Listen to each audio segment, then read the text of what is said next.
Hei ja tervetuloa Verenvuotosairaudet ry:n ja SOBin yhdessä järjestämään verkkoluentoon. On ilo, että olette siellä tänään mukana. Haluamme samalla toivottaa tässä nyt myös hyvää joulua ja onnellista uutta vuotta kaikille.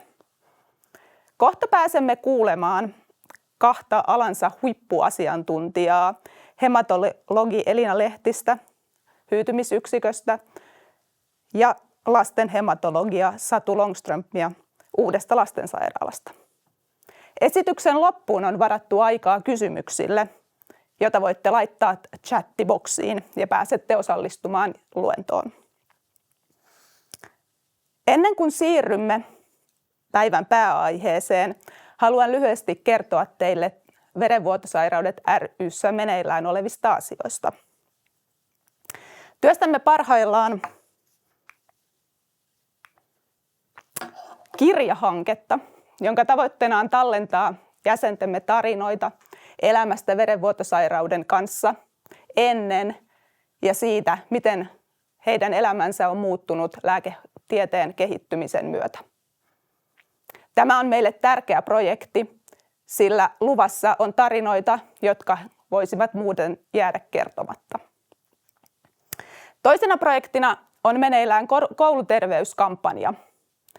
Tämän tavoitteena on lisätä tietoisuutta verenvuotosairauksien esiintyvyydestä tytöillä ja naisilla. Ja loppuun vielä vähän mainoksia. Eli vertaisviikonloppu ja koulutuspäivä on tulossa taas keväällä. Päivämäärät ovat 24-26. päivä ja tapahtumapaikkana Helsinki, Scandic Simonkenttä. Viikonlopun aikana on luvassa yhteistä tekemistä kaikille jäsenillemme, luentoja ja vertaistukea. Viikonlopun päättää sunnuntain koulutuspäivä yhteistyössä kumppaneidemme kanssa. Laittakaa päivät jo kalenteriin. Kiitämme lämpimästi yhteistyöstä SOBia tämän tilaisuuden mahdollistamiseksi. Ja nyt ei muuta kuin aloitetaan. Olkaa hyvät ja nauttikaa esityksestä.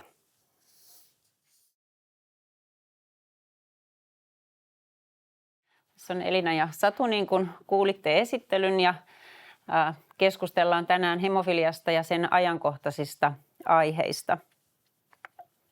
Tässä on meidän sidonnaisuudet.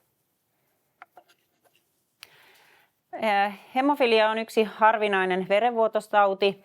Yleisin verenvuotosairaus perinnöllisenä on kuitenkin von Willebrandin tauti, ja yhteensä perinnöllisiä verenvuotosairauksia arviolta Suomessa on diagnosoitu noin 2500. Hemofilia on Willebrandin tautia harvinaisempi. Toiseksi harvinaisin on A-hemofilia ja sitä harvinaisempi B-hemofilia. Yhteensä hemofiliaa sairastavia Suomessa on arviolta noin runsaat 400 henkilöä. 80% heistä tosiaan sairastaa A-hemofiliaa. Ja uusia diagnoosia tehdään vuosittain noin 5 kappaletta. Toki lukumäärä vaihtelee vuosittain. Perinnöllisinä sairauksina hemofiliasta tiedetään, että lähes joka kolmas sairastava syntyy kuitenkin sukuun, jossa ei ole aiemmin tiedossa hemofiliaa. Mitä nämä verenvuototaudit sitten on? A-hemofilia ja B-hemofilia ovat hyytymistekijä 8 ja hyytymistekijä 9 vajeita tai puutoksia. Ja sairauksen vaikeusaste jaotellaan aktiivisuuden mukaan. Lievässä sairaudessa hyytymistekijän taso vaihtelee 5–40%. Keskivaikeassa hyytymistekijää on vain 1–5% ja vaikea sairaus määritellään niin, että hyytymistekijän aktiviteetti on mittausalleen alapuolella, eli sitä ei elimistössä synny ollenkaan. Normaali hyytymistekijätasohan sitten ilman verenvuotosairauksia on siellä 50–150%, eli se normaalin rajat on aika laveat ja yksilölliset. No von Willebrandin tauti, se taas johtuu von Willebrandin tekijän vajeesta tai sen toiminnan häiriöstä. Yleisin on tyyppi 1, joka yleensä on lievä tauti. Sitä on noin 90% von Willebrandin tautia sairastavista. Keskivaikea tauti on jo paljon harvinaisempi, niin sanottu tyyppi 2, jossa von Willebrandin tekijän aktiivisuus ja sen toiminta on heikentynyt. Ja sitten on hyvin harvinainen vaikea von Willebrandin tauti tyyppi 3, jossa Willebrandin taudin tekijän tasot ovat hyvin matalat. Näiden lisäksi tunnetaan perinnöllisiä harvinaisia muiden hyytymistekijöiden vajeita, kuten hyytymistekijän 2, 5, 7 ja esimerkiksi 13 vajeet. Ja myöskin verihiutaleiden toiminnan häiriöitä ja verihiutaleiden mataluutta kuuluu näihin verenvuototauteihin. No mitä nämä taudit sitten aiheuttaa? Vaikeassa hemofiliassa nivelsairaus on etenevä, jos tehokasta hoitoa ei ole käytössä. Ja se, milloin näitä nivelvuotoja alkaa esiintyä, riippuu siitä taudin vaikeusasteesta. Tuossa oikealla taulukossa nähdään tämmöistä tutkimusdataa siitä, että minkä ikäisenä nivelvuodot ilmaantuu. Eli vaikeassa tautiasteessa tuossa alarivillä hyvin aikaisin, jo 2 vuoden ikään mennessä, voi tulla nivelvuotoja. Ja ilman nivelvuotoja 20-vuotiaana on vaan hyvin pieni osa sairastavista, 5,6%. Kun sitten taas lievässä hemofiliassa ikä ensimmäisen nivelvuodon aikana voi olla tuolla jo teini-iässä tai jopa myöhemminkin, ja ilman vuotoja 20 vuoden ikäisiä on ollut lähes puolet. Ja keskivaikea tauti asettuu sitten näiden väliin. Tuossa vasemmassa olevassa kurvassa, johon palataan tämän esityksen aikana, kun puhutaan hoidoista, nähdään Y-akselilla vasemmalla verenvuotojen määrä vuodessa. Eli puhutaan tämmöisestä niin sanotusta vuotuisesta verenvuotojen määrästä, annual bleeding rate ABR, jolla nykyään tutkimuksissa mitataan hoidon vastetta ja tehoa, kuinka monta spontaania tai altisteista nivelvuotoa tai muuta vuotoa syntyy esimerkiksi vuoden aikana. Ja siinä se liittyy tähän hyytymistekijän tasoon. Eli jos oma hyytymistekijätaso on tuolla lievän hemofilian alueella yli 5%, niin nivelvuotojen esiintyvyys on huomattavasti harvinaisempaa. Ja mitä korkeampi hyytymistekijätaso, sitä vähemmän vuotoja tulee. Ja tähän me sitten perustetaan myöskin hemofilian hoitoa, josta tässä Satu kertoo vähän periaatteita. Joo, eli tässä kuvassa on tämmöinen useissa paikoissa viitattu portaikko, jossa kuvataan nimenomaan sitä, että niin kuin Elina tässä sanoi, niin nivelvuodot on tietenkin se sellainen pitkäaikainen mahdollinen ongelma, mutta tietenkin myös akuutit vakavat vuodot ilman hoitoa on iso ongelma.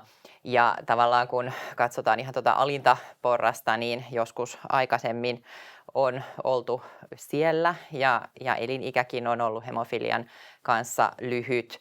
Tällä hetkellä tietenkin, jos ajatellaan Suomea, niin ollaan päästy aika pitkälle näitä portaita, mutta tietenkin monissa osissa maailmaa ollaan valitettavasti edelleen täällä aika alhaalla näissä portaissa.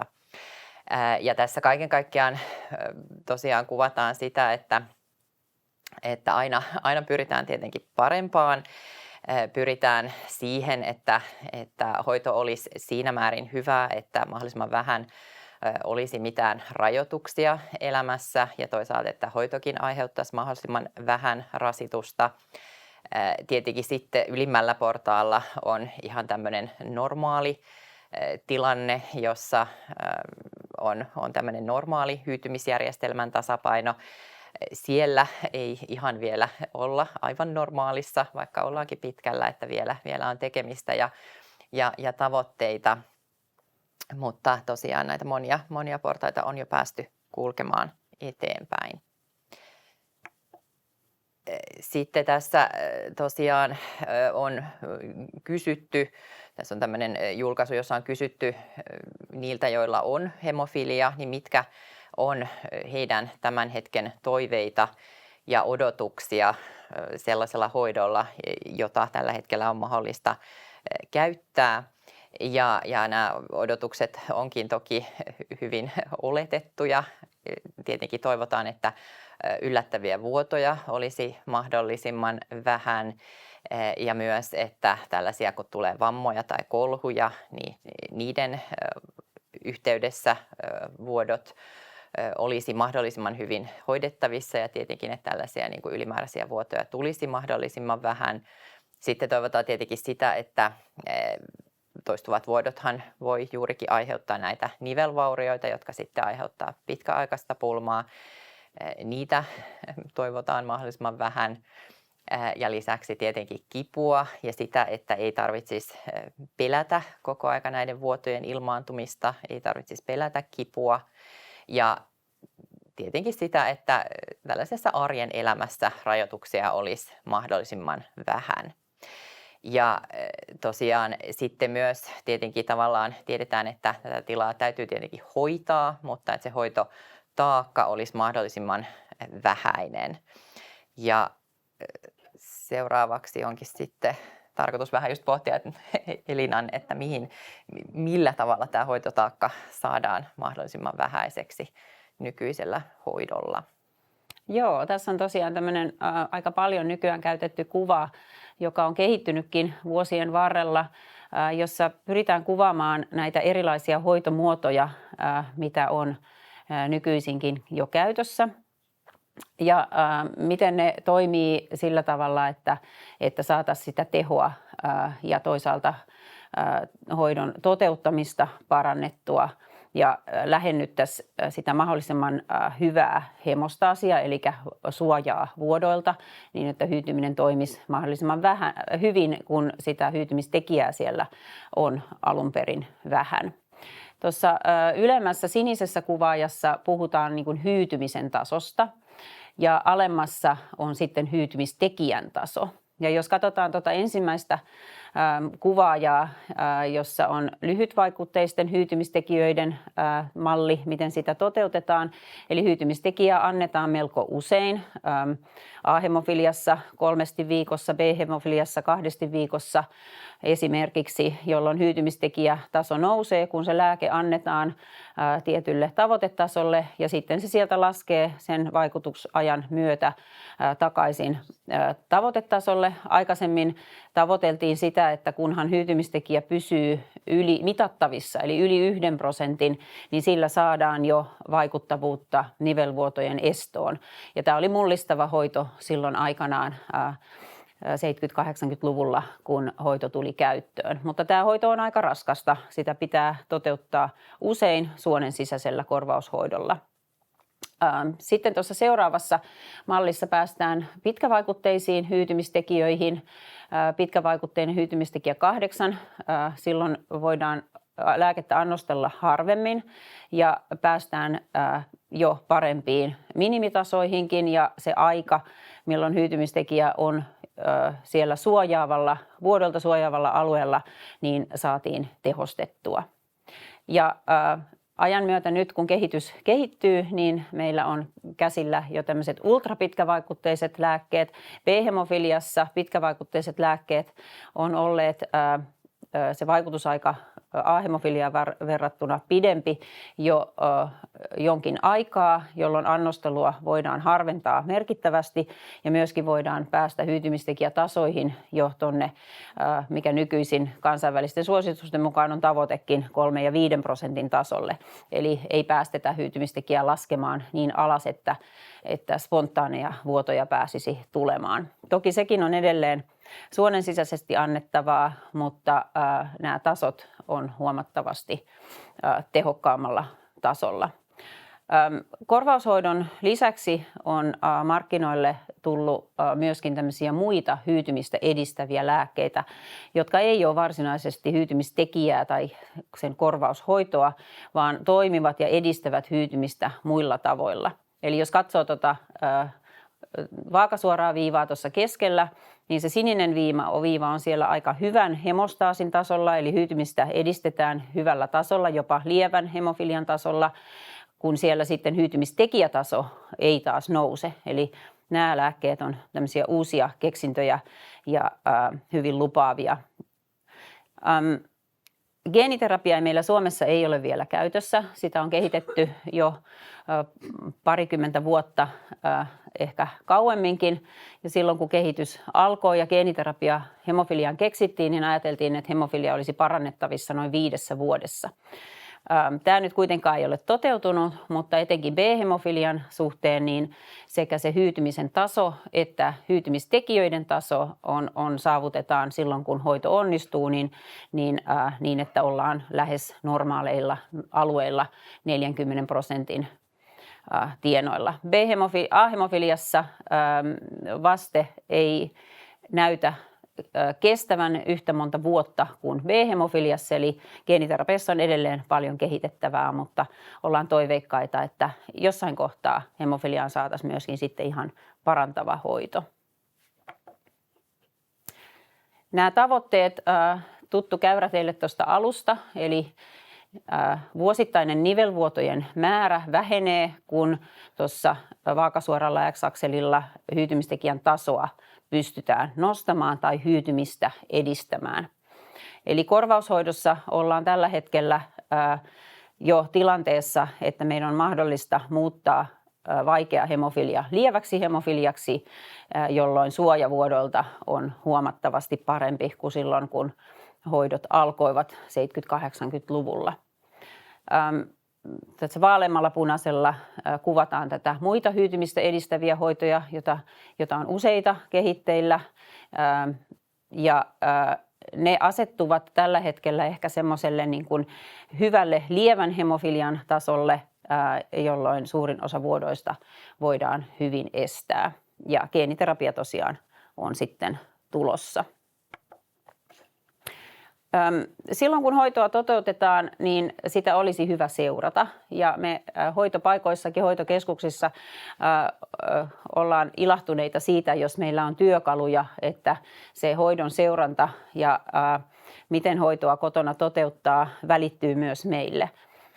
Eli me suositellaan, että säännöllistäkin korvaushoitoa, oli se sitten millä mekanismilla tahansa, niin merkattaisiin ylös vaikka sitten paperikalenteriin, ruutuvihkoon tai sitten johonkin tämmöiseen sovellukseen, joita on ollut kehitteillä. Ja tässä on yksi esimerkki sellaisesta. Riippumatta siitä, minkälainen hoitomuoto on käytössä, nämä hoitosovellukset, seurantasovellukset on kehittyneet, että sinne voi merkata näitä hoitoja ja se voi olla sitten tietokoneella tai padilla tai oman kännykän kautta. Ja tässä on yksi esimerkki siitä, miltä se sitten näyttää meille hoitokeskuksessa, kun potilaat tulee seurantakäynnille, niin me sitten katsastetaan sitä, että miten se kotihoidon seuranta on toteutunut, miten hoito on toteutunut ja mitä siihen esimerkiksi voisi vaikuttaa. Eli tuossa vasemmalla näkyy tavallaan se, että miten hoito on toteutettu. Jotkut näistä sovelluksista, kuten tämä mainittu Florio, voi myöskin seurata aktiivisuutta aktiivisuusrannekkeen kautta, fyysistä aktiivisuutta. Tässä esimerkiksi on aika paljonkin ollut askelia ja fyysistä harjoittelua. Ja sitten jos esimerkiksi vuoto tulee, niin me voidaan katsoa, että siellä olikin fyysistä aktiivisuutta tai sinä päivänä aika paljon ja korvaushoidon annoksesta oli ehkä sitten kulunut jo jonkin aikaa. Sinne sovellukseen taikka ruutupaperille kannattaa merkitä, jos on tullut joku verenvuoto, missä se sijaitsee ja miten sitä on hoidettu. Ja myöskin kipuoireita voi merkitä. Tämä antaa paljon informaatiota siinä hoidon suunnittelussa ja seurannassa. Sitten meillä on kaikennäköisiä käytännön tilanteita, jotka Satu esittelee lisää ja keskustellaan. Joo, ja tosiaan tietenkin näissä käytännön tilanteissa, jos miettii näitä akuutteja tilanteita, niin sillä on tietenkin myös juurikin nimenomaan hyvä, että on sellainen seuranta, mistä tavallaan tietää, että missä mennään. Ja tässä on tietenkin monta asiaa, joka pitää ottaa huomioon silloin, jos joku tämmöinen niin kuin vammatilanne tulee. Ensimmäisenä tietenkin se, että onko tämmöistä säännöllistä ylläpitolääkitystä. Vaikeassa hemofiliassa käytännössä on aina, mutta lievässä ei ole, että se on yksi asia, mikä pitää miettiä. No sitten seuraava kysymys on tämä, että onko tämmöinen matalaenerginen vai korkeaenerginen vamma. Ja tietyissä tilanteissa tämä on selkeä asia, mutta sitten on monia tilanteita, joissa se ei ole niin ilmiselvää ja niitä on sitten hyvä tietenkin pohtia ja miettiä vaikka jo etukäteen vastaanotollakin, että millaisissa tilanteissa pitää reagoida milläkin tavalla. Jos nyt on tämmöinen korkeaenerginen vamma, ihan nyt vaikka jopa kolari tai joku tämmöinen hankala asia, niin joka tapauksessa näissä korkeaenergisissä vammoissa pitää olla aina yhteydenotto, ottaa sinne hoitoyksikköön.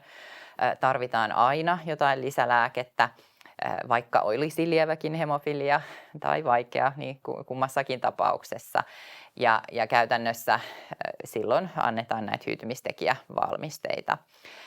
Ja erityisen tärkeää vielä on muistaa tämä lisälääkitys sellaisissa tilanteissa mahdollisimman nopeasti, että jos on satuttanut tämmöisiä korkean riskin alueita, kuten päätä, kaulaa tai vatsaa.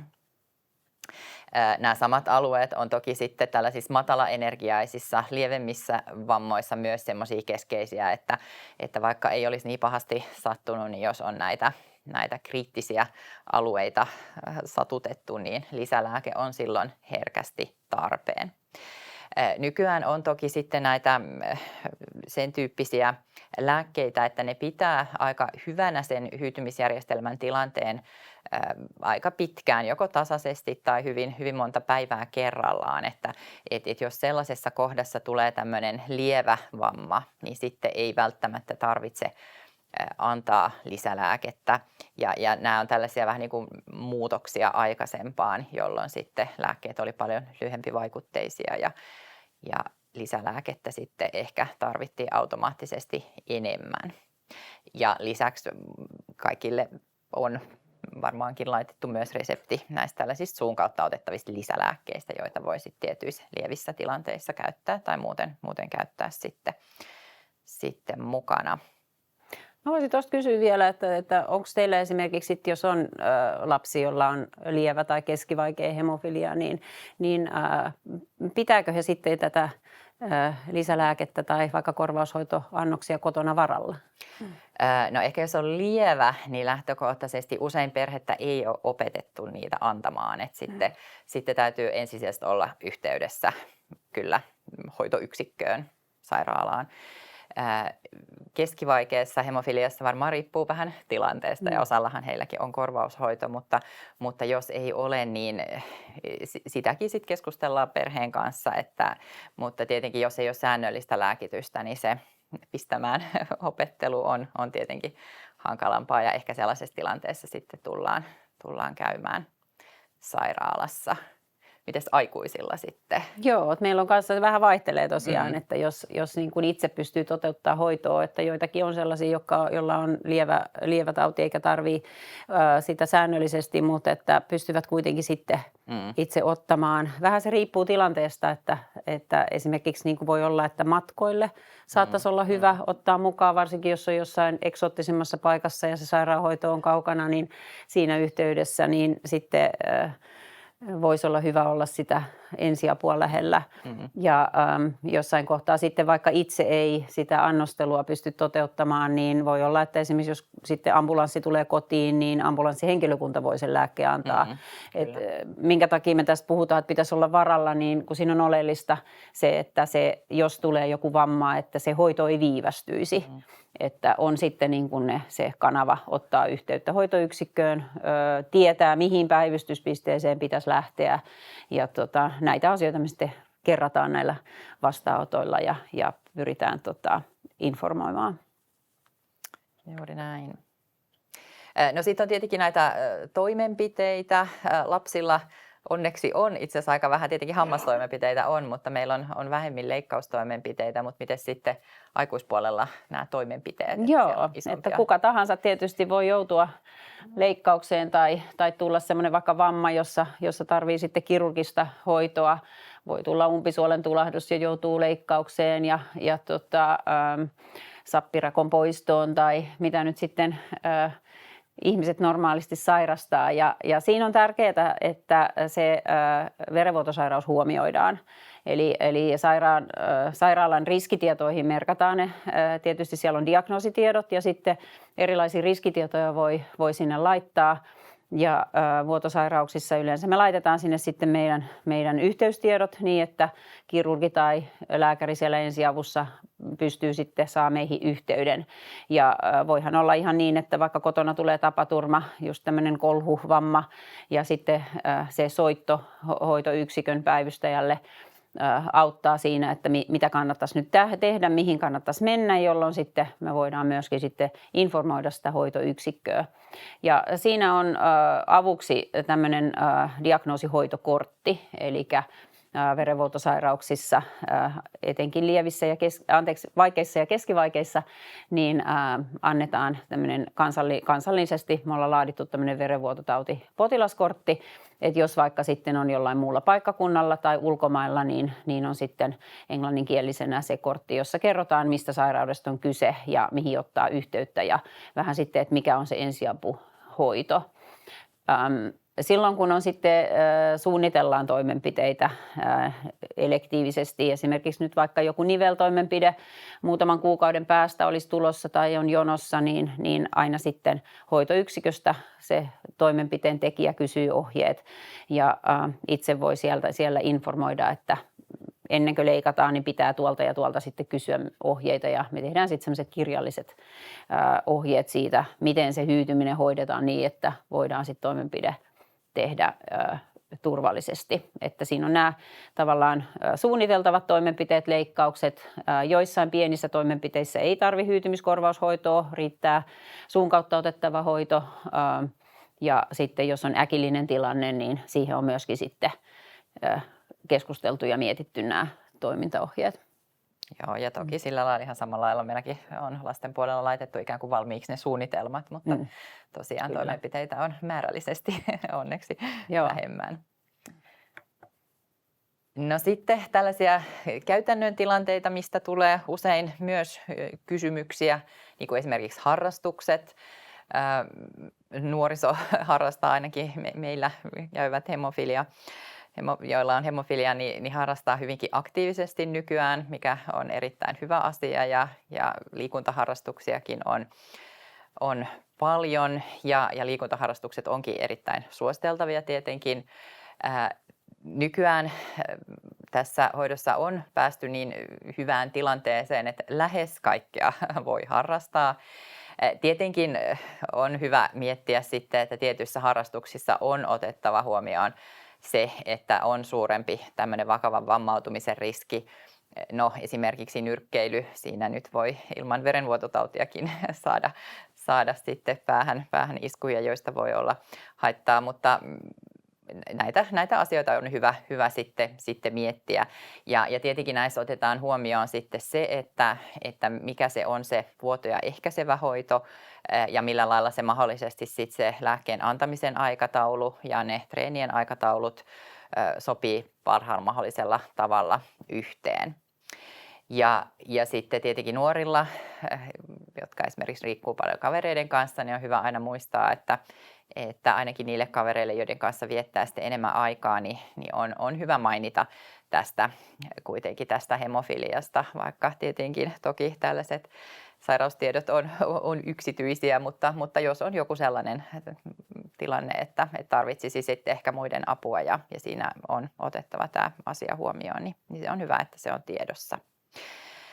No meillä ehkä vielä ei yleensä tule tätä lasten puolella tätä ammatinvalinta-asiaa niin paljon eteen, mutta miten teillä sitten aikuispuolella sitä mietitään? Joo, että sekä harrastuksia tietysti mietitään aikuispuolellakin ja kilpaurheilua ja todellakin näinhän se nykyään on, kun hoidot on parantuneet niin paljon, niin ei juurikaan paljon rajoituksia ole, että sitten räätälöidään se hoito sen mukaan, mitä ihmiset haluaa tehdä. Ja myöskin ammatissa tietysti olisi hyvä, että meillä ei tarvisi sen sairauden ohjata niitä ammatinvalinnan unelmia, mutta toki on aikuispuolellakin nähty, että jos on sitten hyvin raskas fyysinen työ, niin silloin se voi olla, että niitä verenvuotoja tulee herkemmin ja se pitää sitten huomioida tai ehkä ei siedä sen tyyppisiä ammatteja, jossa on kovin fyysistä tai altistuu tämmöisille niin kuin kolhuille tai tarvitaan paljon voimaa tai tulee paljon tärinää ja altistetta sitten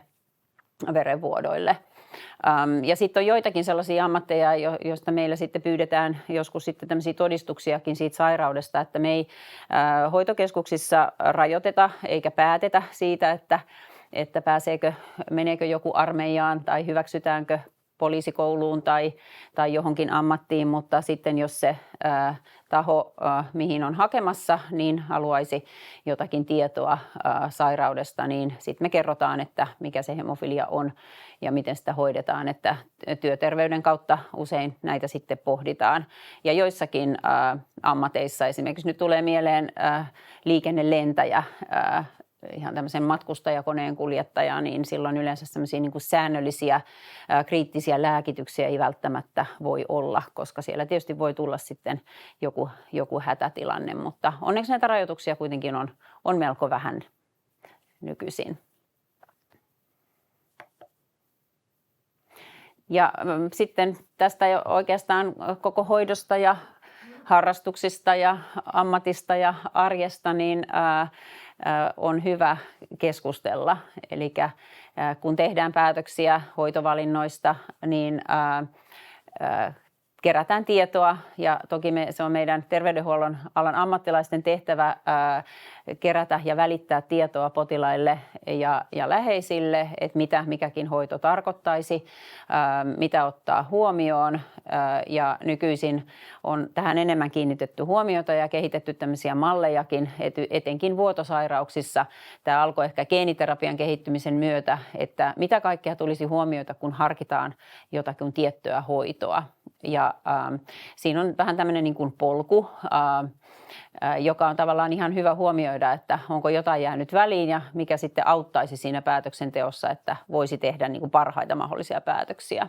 Eli siinä pohditaan tavoitteita ja mikä se nykyhoito on, mitä vaihtoehtoja on nykyisin saatavilla, eri hoitomuotoja voidaan vertailla, voidaan miettiä, että onko tulossa esimerkiksi nyt kohta joku parempi hoito ja sitä kannattaisi ehkä odottaa, onko nykyhoito ihan riittävä ja on tärkeää keskustella perheen läheisten kanssa. Ja sitten ihan voi tehdä tämmöisiin niin kuin listan siihen, että kun lääkärin hoitajan käynti on tulossa, niin mitä siellä haluaisi kysyä, mitä haluaisi tietää ja selvittää. Ja toki sitten tuetaan ja toivotaan, että saadaan aikaan tämmöinen avoin, tarkoituksenmukainen keskustelu, vaikka nykylääketieteessä meillä on paljon kiirettä ja vastaanottoaikoja ja aikoja tiukennetaan, mutta tämä on kuitenkin sellainen tavoite. Ja sitten tavataan hoitotiimiä ja varmistetaan se, että meneehän nämä päätökset niin kuin oli ajateltu. Ja toisaalta sitten suunnitellaan ja seurataan, että onko tarpeen sitten tehdä muutoksia. Mites teillä lasten puolella, niin ketä teillä kuuluu niin kuin siihen hoitotiimiin ja miten se toimii yhdessä? No meillähän on tosiaan sairaanhoitaja ja lääkäri yleensä ehkä ensisijaisesti siinä tapaamassa perhettä vastaanotolla, mutta sitten on esimerkiksi fysioterapeuttikin tietenkin tapaa ajoittain ja tietenkin sitten on ainakin tämän, kun todetaan hemofilia, jos todetaan joku tämmöinen pitkäaikainen sairaus, niin tietenkin on sitten esimerkiksi sosiaalityöntekijä ja tällaiset niin kuin asiat, että miten tällaiset tukimuodot ja muut ja tietenkin sitten välitetään tietoa sinne lapsen näihin paikkoihin, joissa hän viettää aikaa esimerkiksi päiväkodissa ja niin tämä enemmän sitten sairaanhoitaja esimerkiksi hoitaa semmoista kommunikaatiota tai kouluun ja muuta, että tavallaan ollaan yhteydessä sitten puolin ja toisin useammankin ihmisen välityksellä. Joo, se on periaatteessa niin aika laaja-alasta, mitä kaikkien pitää ottaa huomioon. Aikuisilla kyllä. Sitten,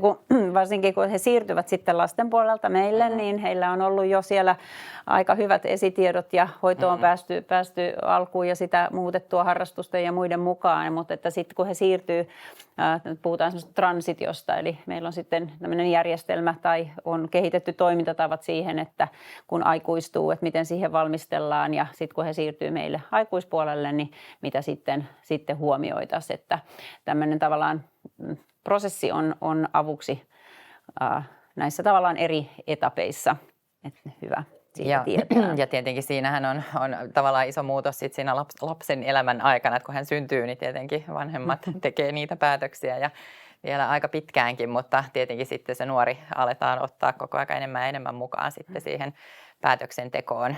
Ja tietenkin näistä hoitovaihtoehdoista ja muistaa, että kyllä, sitten, joo. Kun hän kasvaa. Meillä ehkä sitten aikuispuolella se on enemmän ehkä stabiilia. No sitten tietysti tulee ehkä muuttoja opiskelun vuoksi ja just näitä ammatillisia asioita, perheen perustamista mietitään ja tietysti sitten ikääntyvissä tulee sitten ikääntyvien sairauksien huomioiminen ja jossain vaiheessa ehkä sitten taas sen perheen mukaan tulo korostuu, että se on semmoinen prosessi.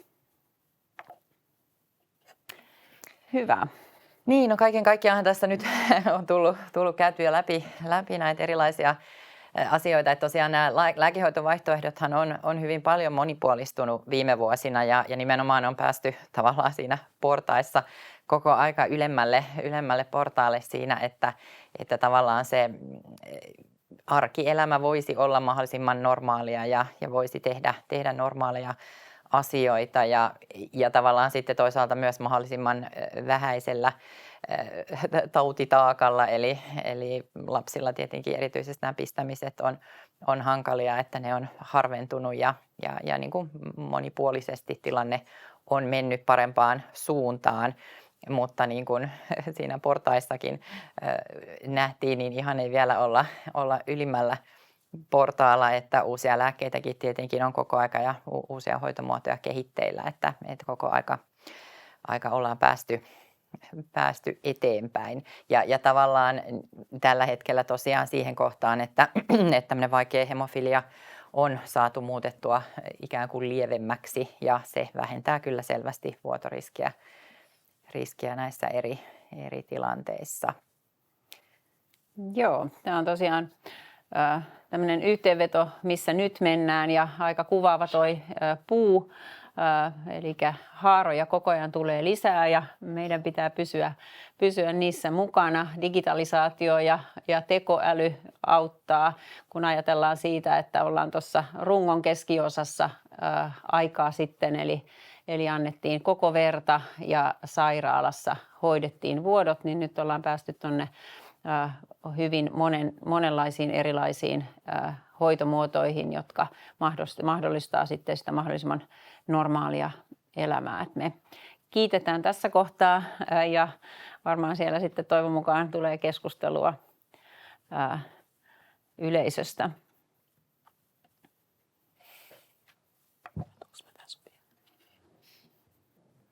Kiitos Elina ja Satu. Kiitos. Täällä on chatin puolella muutama kysymys tullut. Vielä ehtii, jos on nopea näppäilemään, niin laittakaa äkkiä kysymyksiä. Mutta aloitetaan täältä. Täältä tuli semmoinen kommentti, että teillä oli niistä potilaskorteista tuossa ja sitten päivystyksestä, että ihan samanlaista ei ilmeisesti ainakaan kokemusten mukaan joka puolella Suomea ole, että kuinka ja miten te niin kuin kansallisella tasolla sovitte näistä toimintatavoista ja että miten tämmöinen potilaskortti nyt saadaan niille, keillä ei sellaista vielä ole. Joo, no ehkä mä voin aloittaa. Meillähän on Suomessa hemofiliaryhmä, eli tämmöinen kansallinen lääkäreiden ja hoitajien ryhmä, joka kokoontuu säännöllisesti. Kuulutaan Suomen hematologiyhdistykseen, eli tämmöisiä niin sanottuja tautialaryhmiä siellä on, jotka sitten pyrkii yhtenäistämään ja kehittämään sitä hoitoa Suomessa. Ja siihen kuuluu hoitohenkilökuntaa eri yliopistosairaaloista ja pienemmistäkin sairaaloista ja sitten näitä linjanvetoja ja seurataan kansainvälisiä suosituksia. Tällä hetkellä me käytetään meillä on pohjoismaiset yhteiset hemofilian hoidon ja verenvuototautien hoidon suositukset.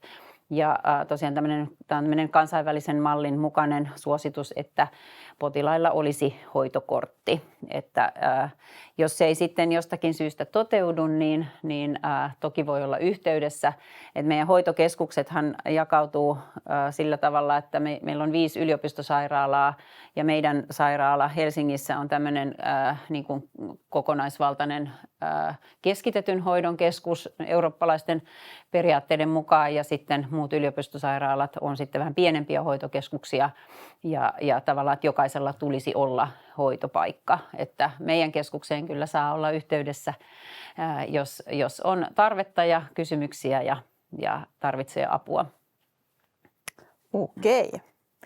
No sitten täällä on kysytty tämmöisestä nivelterveydestä, että kun hoito on parempaa ja niitä nivelongelmia ei koko ajan ole, hyvä näin, niin mitenkäs sitä nivelterveyttä sitten seurataan, jos ei se ole niin kuin... Mitä sitten lasten puolella? Se aloitetaan jo aika aikaisin vähän niin kuin seulomaan, että onko niveloireita? Joo, no meillä niin kuin fysioterapeutti seuraa aika säännöllisesti ja tekee tavallaan semmoista systemaattista nivelten kartoitusta. Tietenkin aina vastaanotolla katsotaan, mutta se on varmaan niin kuin ikään kuin kokonaisvaltaisempi ja laajempi vielä sitten se fysioterapeutin tekemä seuranta. Ja tarvittaessa tietenkin sitten, jos on jotain oireita, niin tehdään ultraäänitutkimuksiakin. Lapsilla tiedetään, että onneksi nykyhoidolla nimenomaan se niveltilanne on vielä niin kuin lapsuuden aikana aika hyvä, mutta tosiaan kyllä sitä tietenkin sitten seurataankin. Mutta miten sitten? Joo, että me jatketaan sitten tietysti aikuispuolella on vielä paljon henkilöitä, jotka ovat syntyneet silloin, kun tehokasta hoitoa ei ollut olemassa. Eli 70-luvun lopussa, 80-luvulla ja sen jälkeen hoito on vakiintunut ja sitä ennen syntyneillä nuorilla ei ollut hoitoa ja niveloireita ja nivelsairautta pääsi syntymään. Ja sitten tarvitaan ortopedisia toimenpiteitä, fysioterapiaa, erilaisia apuvälineitä ja me monialaisesti arvioidaan sitten, meillä on siinä hoitotiimissä on fysiatri ja fysioterapeutti ja hemofilialääkäri ja hoitaja ja säännöllisesti meillä on tämmöisiä monialaisia vastaanottoja, jossa sitten pyritään tarpeen mukaan, mutta oikeastaan nykyisin ehkä vähintäänkin 5 vuoden välein arvioimaan, että onko tarvetta ja pyritään niin kuin katsastamaan, että missä mennään nivelten suhteen. Ja tosiaan nykyisin tuolta lasten puolelta siirtyvät, niin ei heillä on ihan normaalit nivelet, eikä kun heille puhuu niveloireista, niin ei he tiedetä, mistä on kyse. Mutta toki me tiedetään nykyään myöskin se, että lievässä hemofiliassa jopa, niin ajan kanssa voi tulla niveloireita. Eli puhutaan tämmöisistä tavallaan niin kuin oireettomista verenvuodoista, jota ei huomaa, mikrovuodoista tai tämmöisiä tavallaan nyt kun nykyhoito ja nämä uusimmat hoidot on niin tehokkaita, että huomataan, että niitäkin pystytään estämään. Ja ne voi sitten ajan kanssa, kun on 40 tai 50 tai 60-vuotias, niin voikin tulla sitten niveloireita, jotka kuitenkin sitten voi selittyä hemofilialla. Eli se on tärkeää, että on semmoinen tavallaan seulonta ja seuranta, että päästäisiin sitten vaikuttamaan niihin mahdollisimman aikaisin. Hyvä, mutta kuulostaa, että seurantaa on.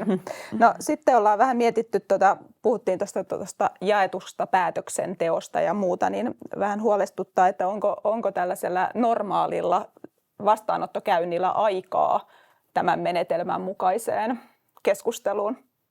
Niin, tai onko meillä tarvetta? Hoituuko se jo hyvin? Niin, tietenkin jos miettii ihan vaikka sitä nyt, mitä me sitten aina, kun tulee uusi potilas, jos on vaikea hemofilia todettu, niin, ja mietitään sitä hoidon aloitusta, niin siinähän järjestetään kyllä sitten aika tiheästi käyntejä ja useampia käyntejä, missä pohditaan sitten sitä, että semmoinen aika tiivis pohdinta tulee siinä ainakin meillä hyvin esiin, ja totta kai sitten vastaanotoilla käydään tarvittaessa asioita läpi ja tietenkin sitten aina saadaan vastaanottojen välilläkin olla yhteydessä, että jos on kysymyksiä tai pohdituttaa hoito. Joo, kyllä se niin kuin, tämmöinen jaettu päätöksenteko tavallaan kun me mietitään sitä, että no pitäisihän se olla itsestäänselvyys, mutta että kun hoidot on monimutkaistunut niin paljon ja esimerkiksi varsinkin geeniterapia, jossa täytyy ottaa niin hirveän paljon erilaisia asioita huomioon ja sitten se on ensimmäinen hoito hemofiliassa, jota ei voi peruuttaa. Eli kun se on annettu, niin sitten se on annettu.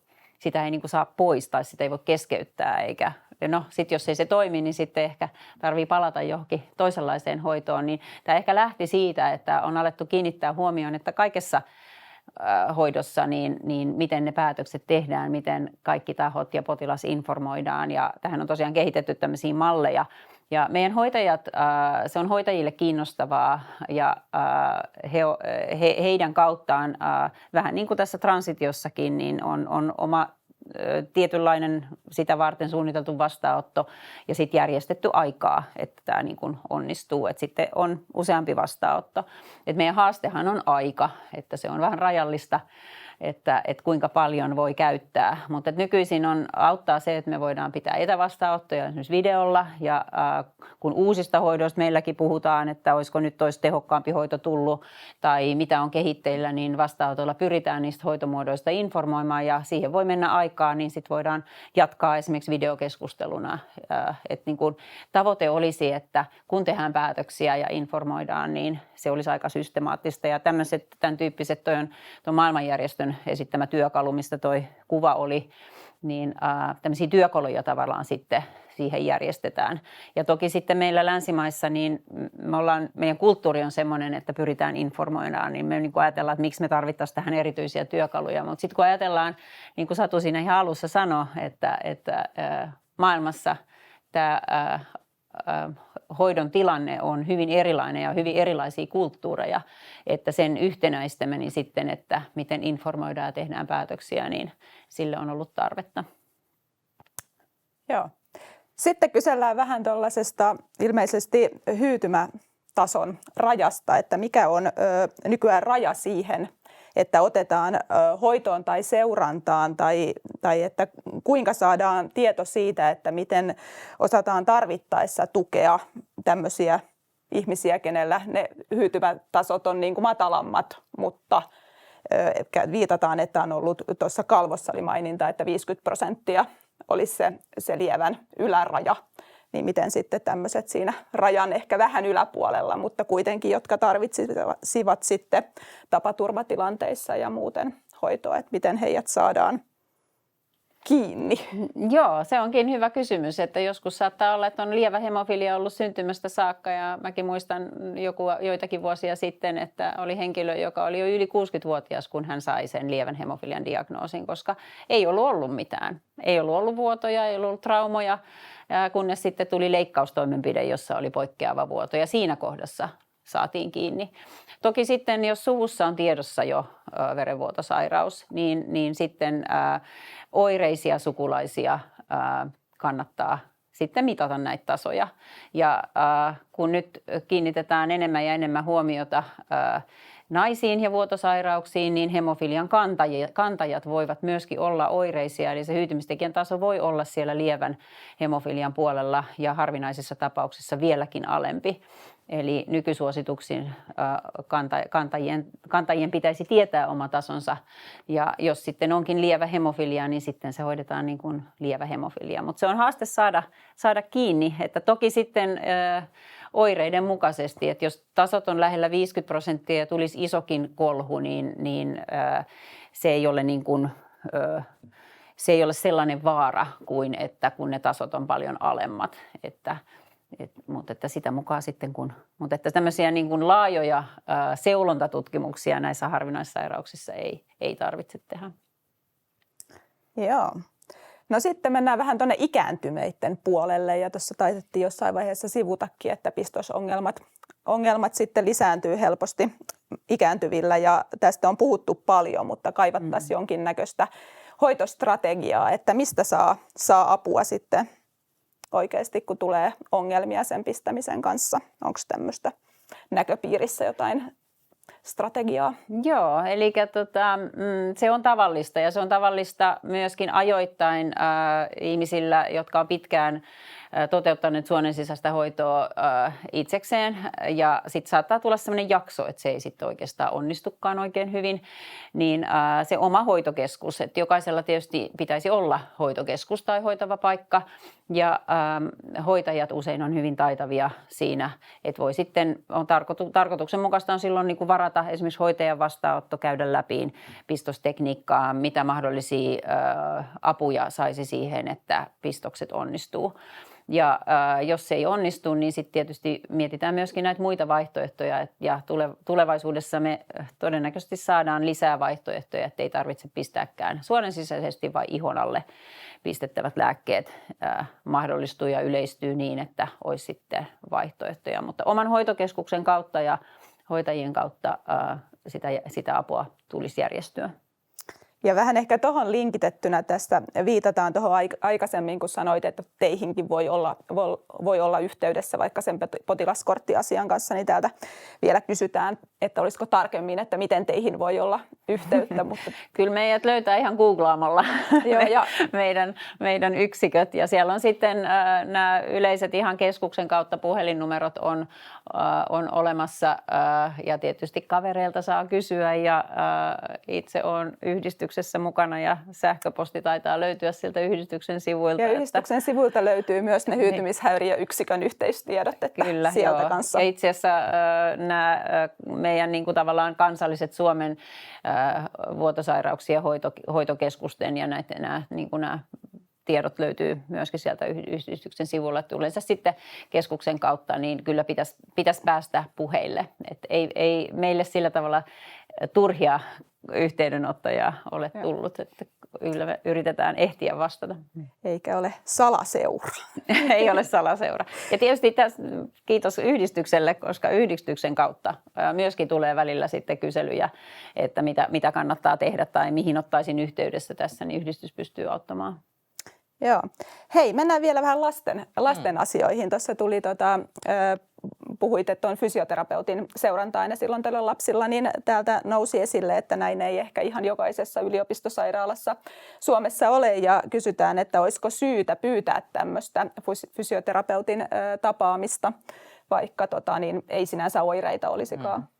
No kyllä sitä varmaan niin kuin, juurikin, jos ei nyt ole oireita ja sillä lailla hoitotasapaino on hyvä, niin ei varmaan kauhean tiheesti tarvitse, mutta kyllä sitä varmaan arvakseltaan muutaman fysioterapeutin arvio olisi hyvä tehdä, että kyllä näin on sillä lailla yleisesti sitten suositeltu. Ja vieläkin löytyy pari kysymystä. Mennään geeniterapiaan. Ottakas nyt, mihin mä sen hukkasin tuohon. Onko näköpiirissä, että milloinkas tätä geeniterapiaa olisi sitten Suomeen tulossa?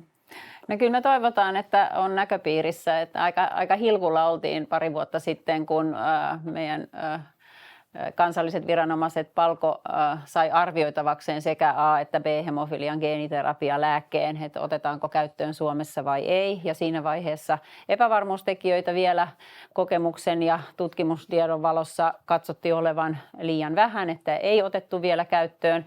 Ja nyt jos muistan ulkoa, niin kauhean monessa maassa geeniterapia maailmanlaajuisesti ei ole vielä käytössä. Että siellä on Pohjois-Amerikka, USA, Italia, Saksa,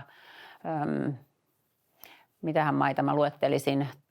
Tanskassa on ollut käytössä, Pohjoismaissa vielä aika vähän. Mun mielestä Tanska taitaa olla ainoa Pohjoismaa, jossa on joku hoidettu.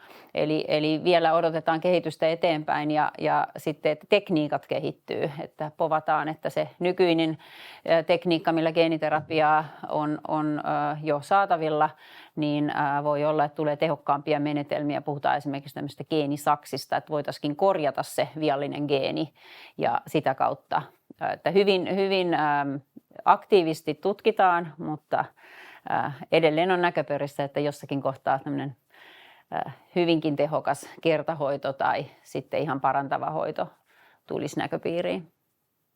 Seurataan tilannetta aktiivisesti.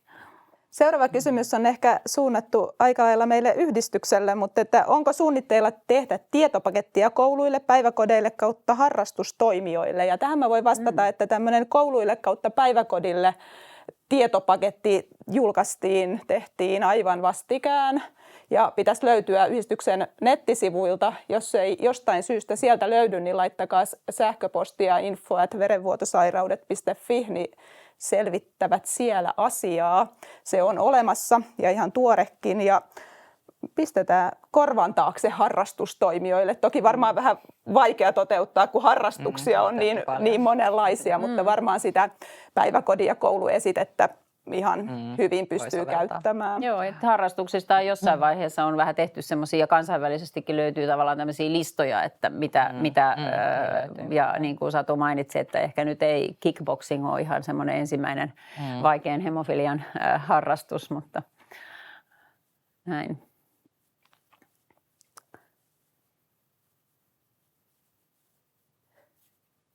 Mutta siinä oli kysymykset tältä erää. Ja muistutan, että loppuun on tulossa tuollainen QR-koodi, anna palautetta luennosta, niin käykää vastaamassa. Äärimmäisen tärkeää saada palautetta, niin voidaan jatkossakin toteuttaa sellaisia luentoja ja muita, mitkä palvelee teitä kuulijoita kaikkein parhaiten. Hyvä. Kiitoksia kovasti kaikille osallistujille ja kiitoksia. Toivotamme varmaan sitten hyvää illan jatkoa täältä päästä. Ja hyvää joulun odotusta. Sitä myös.